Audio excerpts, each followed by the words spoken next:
Ahora analizaremos el teorema de Norton, que también se le conoce como el gemelo del teorema de Thevenin. Para su aplicación se requiere pues que la red o circuito deberá ser lineal, bilateral. Sí, esas dos palabras son de tal importancia porque muchos autores lo mencionan, pero no hacen la aclaración de esta. Entonces, en el caso de la corriente directa, este teorema se puede reemplazar por un circuito donde se contemple una fuente independiente de corriente, conocida también como la fuente de Norton o de cortocircuito, en paralelo con una resistencia de Norton o de Thevenin, de ahí la palabra gemelo. Tenemos el circuito equivalente de Norton, donde nos contempla la fuente independiente de corriente, la resistencia en paralelo con esa fuente conocida de Norton o de Thevenin, y la resistencia en el elemento donde se quiera conocer la corriente, tensión o potencia. Pues así veremos nosotros qué significa la linealidad o lineal del circuito, cuando el comportamiento de sus elementos son independientes de la tensión o la corriente que circule por ellos. En la primera, la respuesta a una entrada es igual a la suma de las respuestas individuales. Aquí tenemos la ley de Ohm, donde el voltaje es igual a la resistencia por una corriente total. Yo puedo tener las corrientes parciales y puedo multiplicarlas en formas parciales RI1 más RI2, donde lógico eso me va a representar la ley de Kirchhoff de tensiones, donde el voltaje va a ser igual al voltaje 1 más el voltaje 2. Ya ustedes verán de qué circuito se va a tratar o se trata. Pues lógico, de un circuito serie. Entonces también tenemos nosotros la aplicación ahora para un circuito paralelo, donde la corriente total es igual al voltaje que se le aplica por la resistencia. Entre la resistencia total tengo las corrientes parciales, y de esas corrientes parciales tengo la ley de Kirchhoff de corrientes, que me dice que la suma de las corrientes total que entran a un circuito es igual a la corriente que sale de ese circuito, para así ver la respuesta de entrada y el comportamiento en cada uno de los elementos. Ahora, si la entrada se gradúa por la constante K, entonces la respuesta también queda graduada por K. Aquí tenemos la ley de Ohm, donde la resistencia por una constante y la corriente es igual a la constante, que puede multiplicar a la resistencia y la corriente, donde puedo obtener que esa constante la puedo variar, y no es otra cosa más que el voltaje, que está en función a las características del circuito. De ahí vean la importancia primeramente de por qué debe ser un circuito lineal para su aplicación. Ahora, continuando, veremos que lo que es bilateral, cuando las características de sus elementos son independientes de la aplicada. Aquí podemos ver un ejemplo donde la resistencia yo la puedo poner con este sentido de corriente y va a tener un valor de resistencia, o puedo cambiar la fuente, su polaridad, y va a seguir siendo el mismo valor de resistencia, y la corriente más actuando en forma invertida, pero la resistencia va a ser la misma. En el caso del inductor, ¿qué es lo que va a pasar? Tenemos el inductor, ¿qué es lo que vamos a tener aquí? Quizás con esto tengamos un campo magnético con este sentido, ¿sí? Y cuando cambiemos la polaridad, probablemente el campo magnético, aplicando la regla de la mano derecha, será en sentido contrario, independientemente de la polaridad que le dé yo a la aplicación del circuito, y ese se le conoce como la palabra bilateral. Ahora volviendo, tenemos nosotros que, de acuerdo al teorema de Norton, tenemos aquí las características de su circuito equivalente, donde tengo la fuente de corriente de Norton o de cortocircuito en paralelo con la resistencia de Norton o de Thevenin.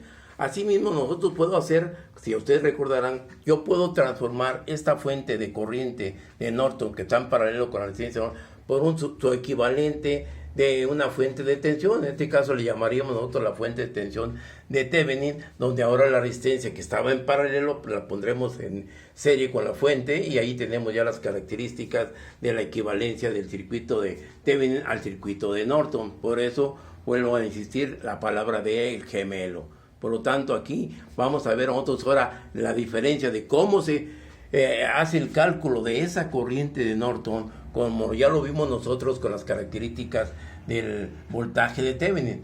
Aquí las características del voltaje de Thevenin, se abría el elemento para poder determinar el voltaje de Thevenin.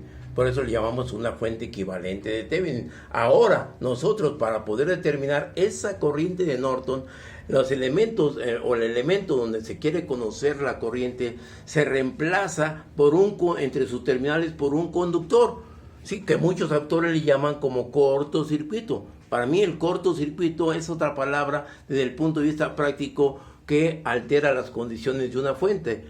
Si nosotros tenemos una fuente que se coloca, como muchos autores dicen, que la fuente de tensión se coloca en cortocircuito, no se puede colocar la fuente de tensión en cortocircuito, ninguna.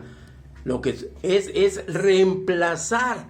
Eso es muy diferente a cortocircuitar, sino que se reemplaza la fuente de tensión del circuito y entre sus terminales se pone un cortocircuito o un conductor.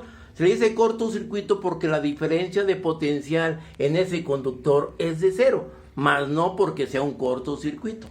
¿Ok? Hay que tener en cuenta esas consideraciones.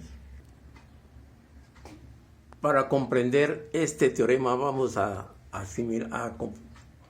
complementarlo con un ejercicio. Tengo este ejercicio con una fuente de tensión independiente de 40 volts, tengo el circuito, tengo una red, por lo tanto nosotros vamos a determinar el voltaje en la resistencia de 5 ohm, por lo tanto tendremos que llegar a un circuito equivalente donde tengo yo una fuente de corriente independiente de Norton, la resistencia de Norton en paralelo con ella y el elemento en el cual se quiere conocer sus parámetros. Esto nos indica pues que en este circuito que yo estoy teniendo aquí, todo lo que esté a la izquierda de él, debo determinar el circuito equivalente de Norton. Para tal caso, nosotros tenemos el desarrollo. Para determinar la resistencia de Norton, la fuente de tensión se reemplaza y entre sus terminales se coloca un conductor, que muchos autores le llaman como cortocircuito, y el elemento donde se requiera conocer los parámetros se reemplaza por un circuito abierto. Esto es, aquí tenemos el circuito equivalente donde las terminales reemplazamos la fuente de tensión y colocamos un conductor, y tenemos el circuito, retiramos la resistencia donde queremos conocer la tensión entre las terminales AR. Por lo tanto, llegamos a un circuito equivalente donde podemos observar que esta resistencia de 2 y de 4 están en serie, me da 6 ohm, por lo tanto esa está en paralelo con la de 3 y así continúo con el circuito equivalente. Por lo tanto mi resistencia de Norton en este caso sería de 8 ohm, que es la que vamos a colocar aquí en el circuito, esa resistencia equivalente de 8 ohms. Aquí tendremos una resistencia de 8 ohms. ¿Estamos de acuerdo? Ahora, ¿cómo vamos a terminar la corriente de Norton? Lo procederemos enseguida. Ahora, el desarrollo para terminar la corriente de cortocircuito o de Norton se procede de la forma siguiente. El elemento donde se va a determinar la tensión, en este caso que es la resistencia en la de 5 ohms, se retira o se reemplaza y entre sus terminales se coloca un cortocircuito o un conductor y se determina la corriente que circula por el conductor. Por lo tanto, nosotros tendremos el circuito de esta manera. Reemplazamos la resistencia de 5 ohm por un conductor conocido como la corriente de Norton que va a circular por ahí, y nosotros procederemos para su cálculo aplicando el análisis de mallas, o lo podemos reducir. En este caso, por facilidad, hacemos el análisis de malla, donde tenemos esta matriz ya comúnmente extraída de la ley de Kirchhoff de tensiones. Ya la práctica nos lleva a resolver de esta manera. Por lo tanto, tendremos aquí que la corriente de Norton o de cortocircuito es de 3.33, que es la que colocaremos ahora en el circuito equivalente de Norton. Ahora sí ya lo tenemos completo, la corriente de Norton, la respectiva fuente y la resistencia de Norton de este elemento que es de 8 ohms. Por lo tanto, ya conectamos el elemento donde requeremos conocer la tensión. Por lo tanto, ahora, ¿cuál será el proceder? Pues simple y sencillamente aplicaríamos nosotros las condiciones de la solución de circuito. Quiero conocer la tensión, por lo tanto yo puedo determinar, si ustedes gustan, la corriente en la de 5 ohm, aplicaremos la regla del divisor de corriente, donde nos dice que 3 3.33 que multiplica al elemento opuesto, que es la resistencia de 8 sobre 8 más 5. Y aquí nosotros tendremos una corriente en la de 5 ohms. Pues conociendo ahora ya esa característica de corriente, vuelvo a repetir, aplicamos la regla del divisor de corriente, que es la corriente que está entrando al circuito, al paralelo, que es la corriente de Norton de 3.33, por el elemento opuesto donde quiero conocer esa corriente, y obtengo una corriente en la de 5 ohms 2.05. Por lo tanto, aplicando la ley de Ohm, la tensión en esa resistencia será la corriente por la resistencia y nos dará un valor de 10.25 volts. Y ahí está la aplicación en un circuito muy elemental. Quiero ser muy claro.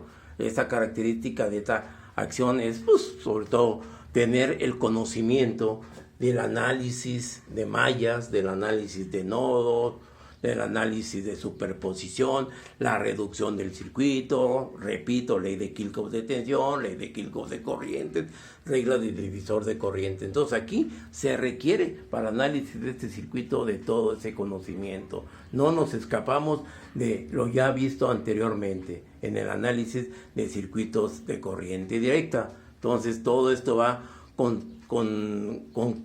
continuado para poder ir asimilando los conocimientos. No nos olvidemos pues de lo más elemental, ley de Ohm, porque aquí nada más es aplicar las características de las leyes, ley de Ohm, ley de Kirchhoff de tensión, ley de Kirchhoff de corriente, ley de Watt, que aplicaremos más adelante, pero sí, el razonamiento de cómo podemos determinar todo y hacerle seguimiento a los circuitos.